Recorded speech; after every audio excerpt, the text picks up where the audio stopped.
Hey everybody, ZeoLightning returns with Let's Play Darius Twin for the Super Nintendo, and this is brought to you by Gaming1.com. Last time we did Zone F. Now we're going to Zone G, and I have my good friend... GameGuy3424. Yep. Yep, I'm here just co-hosting the video with Zeo here.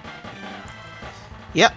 So we're going to be starting Planet Narukini, which is the third of the palette swap planets. Oh dear, palette swapping. The complete tactic for that game designers were too lazy to actually make another area. Yes, the pure laziness. This level is very, very challenging, though. It's got a lot of empty spots in it, but you've got to be very careful. From this point in the game, you can't hold back. You have to stay in the middle of the screen, because usually for with the first part of the game, you could stay back and you wouldn't have to worry, but this is when enemies start coming from behind you and killing you if you stay too far back. Oh, yes indeed. Yeah, you shoot in 5 directions, but one of them is not behind you.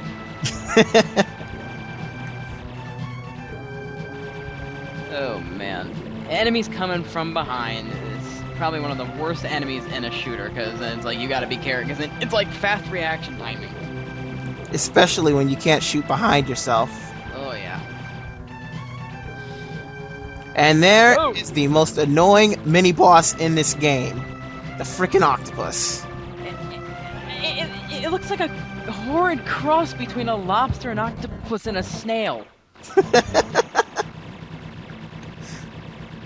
It certainly is an abomination. It's like, hey, Dr. Wily was here. Dr. Wily would make something as weird and pointless as that, wouldn't he? Most likely. And this is just one of those big, empty areas filled with nothing. It's like, hey, you have a 30-second time span to, I don't know, get a drink of water or something. Oh boy. More enemies from behind. As usual. These enemies are not so bad, but there's one particular enemy that comes from behind that's very annoying, that you saw probably in the last video. He killed me before. Ugh. Look at these things! They have the same pattern! It's so predictable! Yep. All the enemies in this game, if I haven't said it so many times already, come in a predetermined pattern. So a lot of this game is memorization. I was just showing off the power of the sonic cannon there. Oh! Whoa! You see? Those squid enemies right there, they come so fast from behind. If you stay behind while they come, you're most likely going to be owned. Mm. And these little cube things that just float through the air randomly. Yeah, these are enlarged versions of normal enemies. What are these things? Just... Well, all the enemies... All the enemies, well, most of all the enemies, are supposed to be based off of some kind of fish. Ah! I almost died there. It's like random squid from behind. It's like they knew I'd be right in the center of the screen. Exactly. And now it's boss time. Dark Coronatus. Eyebrow raise. And... Epic battle theme. And now we have a seahorse.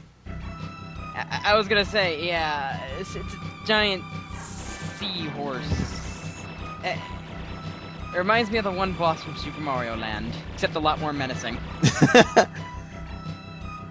Actually, it does. It's kind of almost the same fashion. Yeah, you know what? I never thought about it, but you're right. The only time you can hit this boss is when he's doing this attack right here.